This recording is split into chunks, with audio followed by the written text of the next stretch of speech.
Hello, everybody. My name's Rick McCutcheon. I'm a Dynamics 365 MVP, and I'm here today to host this expert panel, Building a Digital Adoption Practice for Microsoft Dynamics Partners, brought to you by MS Dynamics World and ClickLearn. Well, I've got to say we've got an all-star cast today for this panel, and let's kick things off by letting them introduce themselves. So, hello, Joachim, can you introduce yourself first? I can, absolutely. Thanks for having me. My name is Joachim Schiermark. I'm the CEO of ClickLearn, and we provide a digital adoption training solution in one for the entire Dynamics platform. Okay, thank you. Carrie.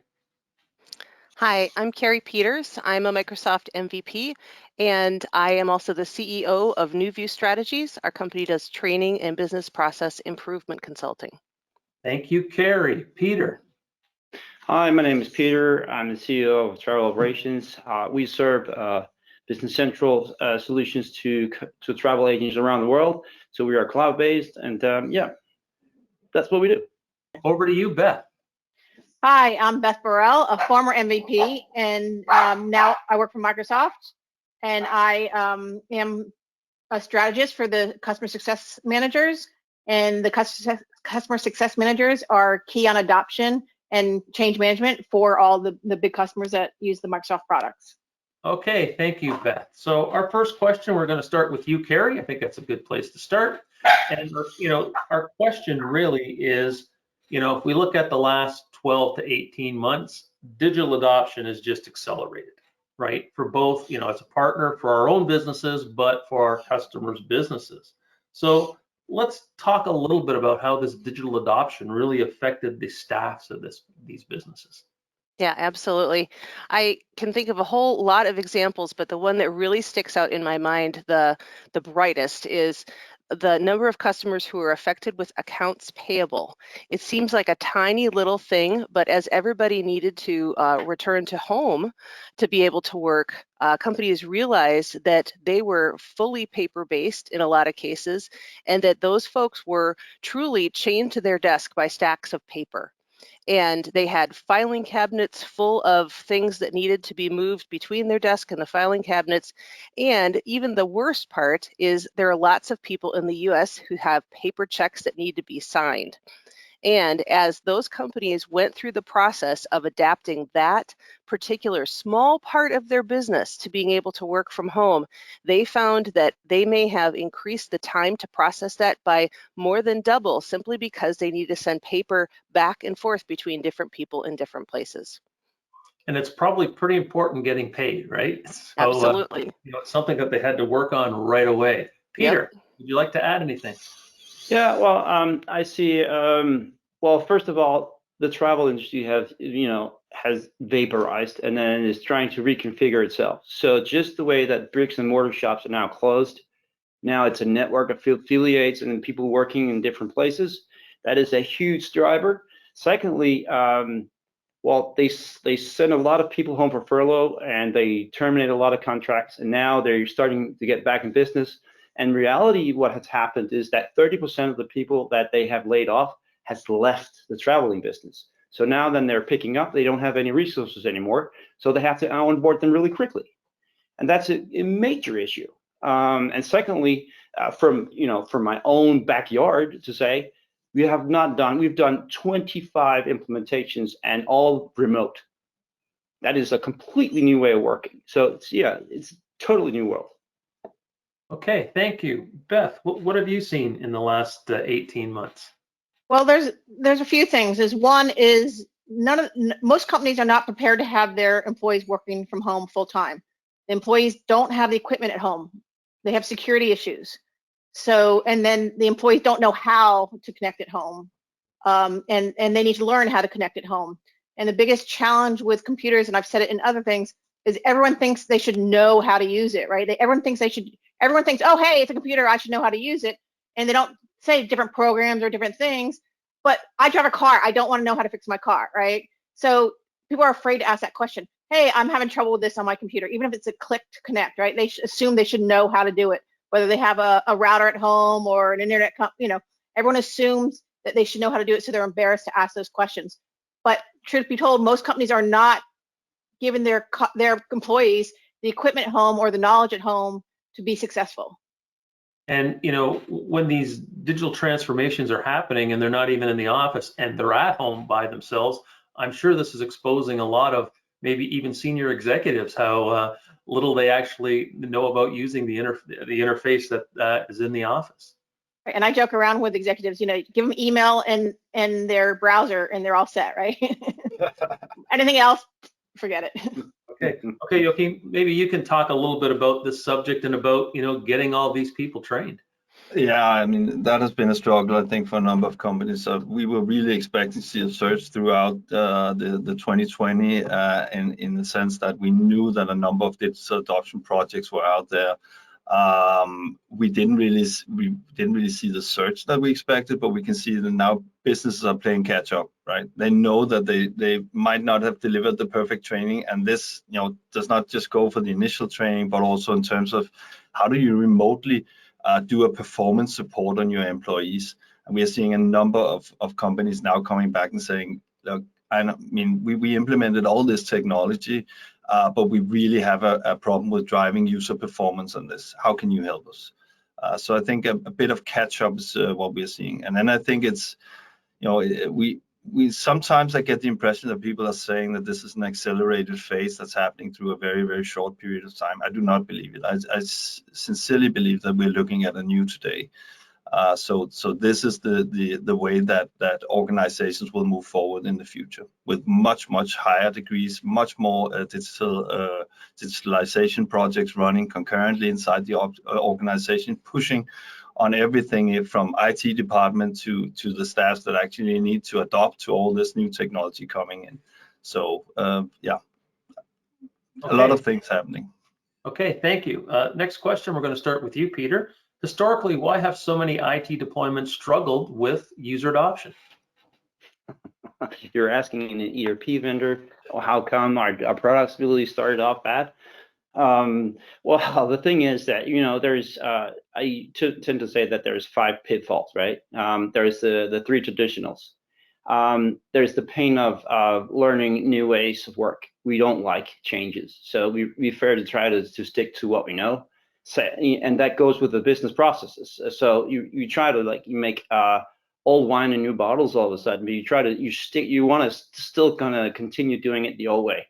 And then the third one, which is a very traditional one, is that, we're a little bit optimistic about timing. And then when it comes to training and testing, well, we'll do that on the fly. So that is the traditional pitfalls of why adoption does never work.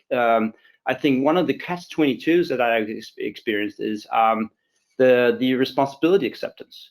They ask the users to say yes to the process, and once they say yes, it's your process. And so it's easier for them to say no, because then there's no responsibility. And that's the catch-22. So if you can take the no out of that equation, then all of a sudden the user adoption is more risk-free. But second, the last part is, and I think that is more interesting, is how do we learn? Because we have an assumption that we all learn from the same way that we do things. We all think that we are talking the same language, but we don't. And we want to try to learn differently. We are app people now. We can do training on site when we have time. We have the abilities to make it available when you're there. And those things are the things that can drive adoption now, but also why we've struggled before, because it was not there when they were there. It was not there in a way that they figured that they could learn it. So that's really the essential of why we've struggled, as I see it.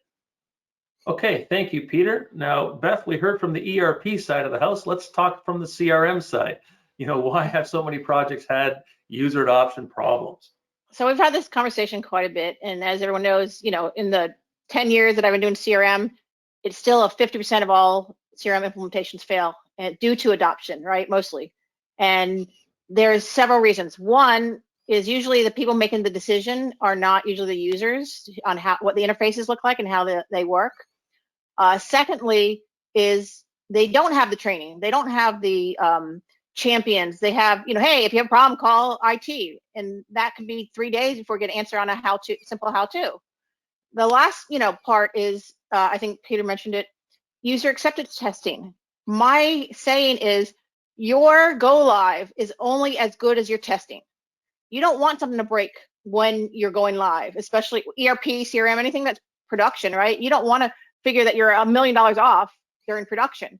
And my saying is, hey, you need to test a day, a week, a month, a year, and a life, because some processes more on the ERP than CRM, you only do once a month or once a year.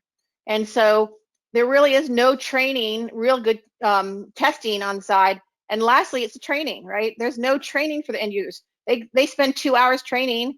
Remote is harder than in person because you can't really tell someone's paying attention. And then there's no reference, right? Here's a 300-page guide. Here, go figure it out. And so the end user gets frustrated. And so they do the best they can, but they don't know how to help themselves.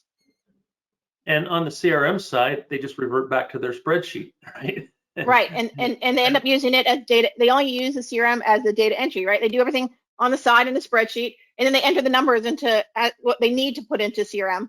And so they're not really utilizing the product, and it's not, there's the gains of time and effort is not there. Okay, thank you. Joachim, would you like to add anything? Well, I think from the software vendor side, and I'm one of them, I think we've been overly confident in the way that we design our user experiences properly. So it's not that easy, right? I remember when we started out with web applications, we said, look, then we don't need training anymore, right? Because anyone can navigate on a web page. That, seems like at least a faulty assumption if you take into consideration a system like a CRM system.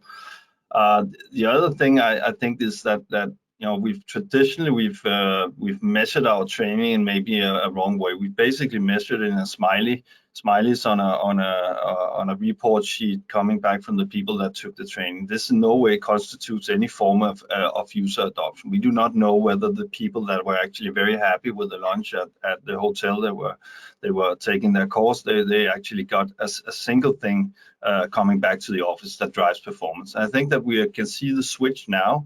The discussions I'm having is much more based on how do we drive that employee important or performance up as the single most important goal for our IT implementation. So I think that we are getting to the right point now. Okay, thank you. Carrie, well, I'm sure you have a lot to add about this. I do. So it really comes down to the management of change and fear in the organizations. There's a lot of fear when we have new implementations or big changes or even small, gradual, continual changes in software. People get afraid that they're not going to be able to do their job, that they're going to make mistakes, that people are going to think less of them. And one of the ways that we help our customers to deal with that fear and that change is building in accountability into the processes. And it starts at the beginning with executive support, and it goes all the way through the process to the end with accountability check-ins with the end users. So one of the things that we'll often do with a go live is at the go live and 30 days after, go in and check to make sure that everybody is following the new processes. And that sounds kind of silly, but that's the biggest at-risk point for user adoption is between that first week and the first month of a go live. People try their best to do what they can. If they can't get their answers right away, they become afraid. And what do? They go back to the old processes because that's what they know and that's where they're comfortable. So having that executive support to set an expectation that that's needed, and also making sure that they have resources available during that critical period so they can deal with that fear and make that change and know that somebody's checking them to make sure they're doing it right is a great way to accomplish that.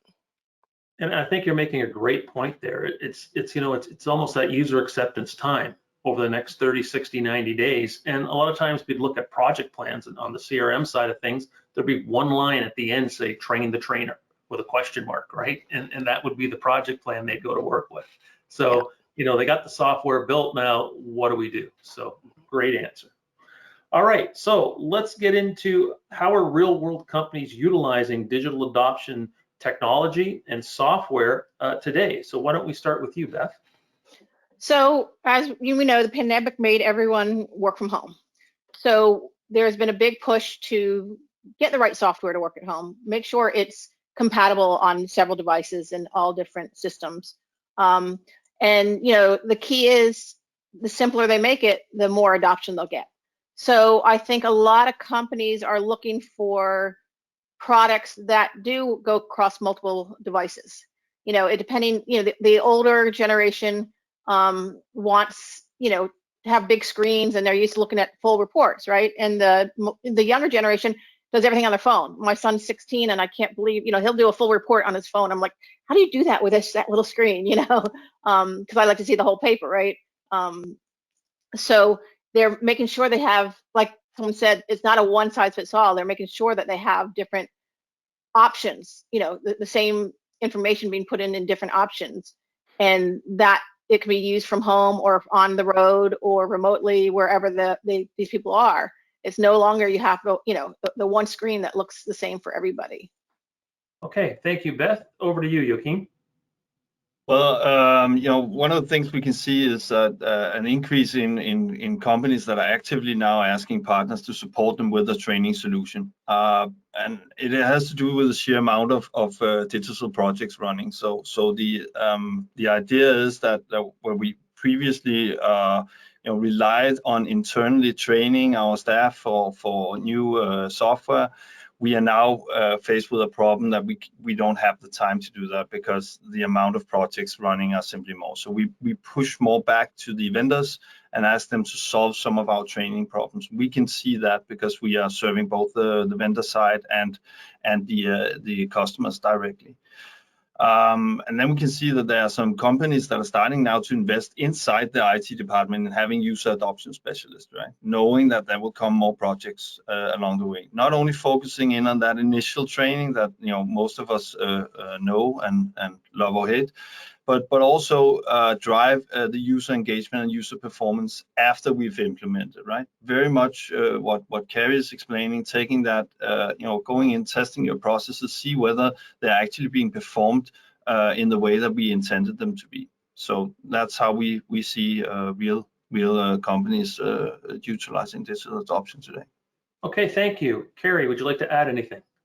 Yeah, I think that employers are very quickly realizing that they need to have an expectation of a different skill set from their folks. And the best example I can think of this is the release of continual features into software instead of having a couple of large events or maybe a single event every year. In the past, companies used to have maybe a training event that would get people up to date on the new stuff that was coming in. Now that's not possible, and it's for a very good reason. It's that we get bug fixes and we get feature releases continually. If you think about Outlook and Excel in particular, that's happening all the time in the background, and we're seeing the same thing happening with ERP and CRM. So employers have got to adapt with the skills that their employees have so that they can be flexible enough to accept those changes and to deal with new messages or finding things in different places. And it's not an easy thing to do, but I think that the pandemic, which required people to have a lot of new skills immediately, has really set the stage for that, and we're seeing that happen more and more quickly. Okay, thank you. Peter. Well, it would be pretty easy just to say I concur with everything because you mentioned it all. I'll say COVID really, a disaster really changed our way of mind, forced us to look outside the box. Not only on update pieces, as I agree, because we update our solution every 6 weeks, for instance. And so we post all changes automatically on that site so they can see what it happens. But from a customer perspective, if we have customers who are cross-border and they have multiple languages and they want to have rollouts and updates and trainings and all that kind of stuff as well. So the ability to have one core and then roll out to serve different needs is a huge need and a time consuming for organization, and the ability to do that now, that is really driving the digital adoption as I see it. Okay, thank you. So this kind of brings us around to this whole idea of a digital adoption practice as a Microsoft partner. And Beth, you're a customer success person at Microsoft. I don't think 3 or 4 years ago that title even existed, right? So we're seeing that companies are really starting to focus on, it's not just the software, it's getting that software deployed. So is this a cost center or a profit center for partners? Okay, let's start with you, Joachim. Well, if it's not a profitable business, you're probably doing something wrong in your digital adoption practice. But I don't think it's really the kicker whether it's profitable or it's a big zero. The idea here is that digital adoption solution that drives and it's probably the key component behind customer retention. And as we move into subscription-based licensing models, the loyalty among customers with the products and the retention simply becomes a little lower. So I think that vendors in general and partners specifically, they need to take a greater responsibility towards delivering a successful implementation. That includes driving user adoption and driving user performance. So I think, I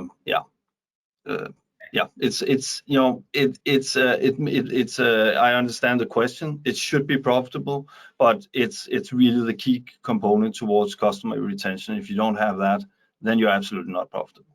Okay, excellent. Carrie, over to you. Yeah, I think that partners need to change how they think about this as well, that we can't just put a line item on the work order for digital adoption or for user adoption in the project, right? It's got to be throughout the project. There's got to be all kinds of little steps and techniques that we offer with those projects that help that to happen organically. And for that reason, it's probably hard to say whether it's a cost or a profit center, but I absolutely agree with Joachim that if we don't have user adoption, then we have a failed implementation. If we don't have user adoption, then we have a company who's unhappy that their people aren't using what they paid for. So it's really almost a moral responsibility in part of those projects to include anything that we can help with user adoption, so that when people start with their go live, they're not just fully implemented technically, but they are in the minds of their people as well. Okay, thank you, Carrie. Over to you, Peter. Well, I don't see this as a cost. I see this as at least an investment. And I think there's a huge difference between the two, because I cannot fuel my business if I'm not optimized. But it comes back to probably a view upon how I see my business rather than many other things. See, there's the classical consultancy house premises. That what are you doing? Are you dealing in hours, or are you dealing in platform products? And I don't deal in hours. I do everything fixed. I don't deal in hours. So when I don't deal in hours, I deal in efficiencies. I deal in scalability instead. And I think coming from that perspective, and I think it's a religion to me. So it can be a little bit difficult or dangerous here, but I think new solutions drives new implementation methods. And these methods is cloud-based, and it's structured in a completely different way. And if you want to comprehend, if you want to harness the power of those things, you have to look at your business in another way. And that's why I see it as an investment and a necessary prerequisite to succeed, because customers want it. They look at you and say, what is the best practice? How do we do this, and how do we do it fast? Not how many hours can I make now, selling off more hours to do training. That's not going to work in the future, at least if you ask me. So but it's a really good question, and I'm not really sure whether I have the right answer or not, but I'm a firm believer in that. And that's the focus that we push. Okay, thank you, Peter. Beth, what would you like to add? So I'm glad Peter said what he did, because I'm going to follow up on that. I thought I would be the least popular, but that's exactly what I was going to say. Is the partners need to start looking at this differently, not as an hourly business, but as a successful business. So what happens is, I've seen a lot with customers now, especially now knee deep into it, is they get a partner to install CRM, and the partner's not really implementing it, or they're only using one piece of it. And so a new CIO comes, or a new boss comes and saying, why do we spend all this money on Dynamics when nobody's using it? And they blame the product so much more than the partner. And so then let's go look at Salesforce, or let's go look at Oracle. So right there, any partner implementing in the future is losing, the opportunity to make it better. So if partners could look at it as, hey, if I can make my customer successful, and again, it is a profitable thing, but where do customers cut? Training, right? I see 2 weeks training time, right? Or 1 week training time for a brand new system and a brand new process. It's not enough. So what I see is, if partners invest the time, as Peter said, and put the right numbers together and make that customer successful, that customer will buy anything from you, even if you are a little more expensive, because they know you're going to do a successful implementation. It's kind of like, yeah, I can go to McDonald's and get a $4 hamburger, or I can go somewhere else and get a deluxe steak. Okay, both are going to fill me up, but which one is going to be more satisfying? You know, again, I'm not saying you have to spend that much more money or whatever, but make sure that you have your end results defined, right? If the partner says at the end of this you're going to have X amount of success and measurable success, which I know some partners are starting to do, then I think that partner will be what they call a trusted partner of their customer, and the customer will not look anywhere else for another partner as long as they trust you. Okay, Beth, well said. Okay, I want to thank the panel today. It was a great discussion on digital adoption. So let's go around. Let's have some closing remarks. Carrie, let's start with you. Yeah, I'd say that the change is not over, everybody. So think about all of the challenges. We're at the end of 2021. Think of all the challenges that we have with supply chain now. That's affecting a large number of our customers who are distributors and who are manufacturers. So there's more coming. Okay, thank you. Peter. Well, if my closing remark would be, do the math, look at it as an investment. You can drive so much more, and look at all the other benefits you can get from actually doing this. Look at the support pieces. You can actually enable and adopt it into the support pieces as well. So all of a sudden, you're faster, you're better, you're stronger. And ask what your customer would expect, because that's what they're going to tell you. Okay, thank you. And Beth. So I'll do two things. One is when you are doing an implementation, have some KPI on adoptions as your end result, you know, as a partner. Plus, put the right training tools in place to make sure that your users are successful. And lastly, I'll agree with everybody else. Change is going to keep coming. My guess is that they're going to want your laptop or your desktop to be like your phone, right? You don't ask when you install an application on your phone, hey, what's behind this? Is this Dynamics? Oh, hey, what's behind this? Is this Oracle? So most users are not asking what's behind that application. I believe that the desktop piece will get to that point where we're just going to be click and install, and you're going to make sure that your users know how to use the product. Otherwise, it's going to be a wasted effort. Okay, Beth, thank you very much. Joachim. I think that there are two things that are really important: the amount of digital adoption projects running out there and the traction that we have in digital adoption. I know all partners can see this now. They're probably really busy delivering and probably finding it difficult to get the resources that they really want. The second thing that's driving digital adoption forward is that you're seeing a much greater amount of updates coming out there, and vendors are pushing you towards taking the updates, right? We want those end users to take the updates in order to make sure that we have a competitive platform out there, that they're not gonna suddenly move away to another product because they didn't upgrade for 17 generations. So these are some of the things that are driving the digital adoption forward. And I think that's you probably would want to be on that train as it is gaining momentum. Okay, thank you. So I'm going to let you close things off, Joachim. Now that we talked about digital adoption and getting it right, let's talk a little bit about ClickLearn and how ClickLearn can actually help partners and customers get digital adoption working for them. Right. I mean, whenever I talk to customers, and I'm lucky to do that quite a lot, so I always underline that the training efforts you're putting into your entire implementation project now, that will have a long life expectancy. So you're going to live with that for quite a while, and that means that as vendors are pushing in updates at a much higher rate than we saw previously, it needs to be maintained.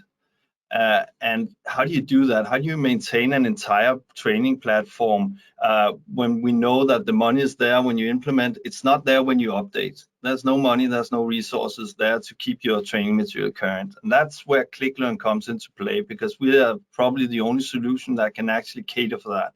So we can automatically update all of your training collateral as you update your application, keeping it current and making sure that we deliver from everything from written materials, video content, hands-on labs, and also all the way to a full-fledged virtual assistant that resides inside the live environment. And that drives the performance support. That drives the support for the individuals that are battling every day with the technology, that they can actually get help in the flow of work. And then we'll say that we have two focus areas when it comes to digital adoption. One is training for new and learning more. That's traditional learning formats. That's the videos.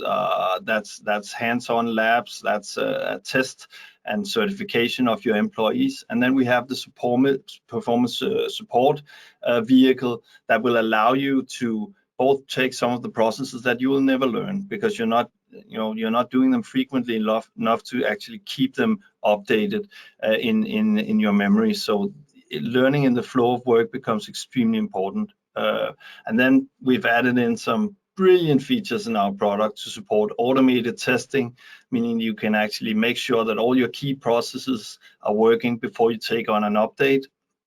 And you can use that. You can use your existing recorded content to do that. I think those are the things that we are helping both partners, ISVs, and end customers achieve with our solution. Okay, thank you very much. And again, I want to thank our panel. It was a great discussion, and I hope we can get back to you at some point in the future to find out more about how your digital adoption practices are coming along. Thank you, and bye for now. Bye-bye.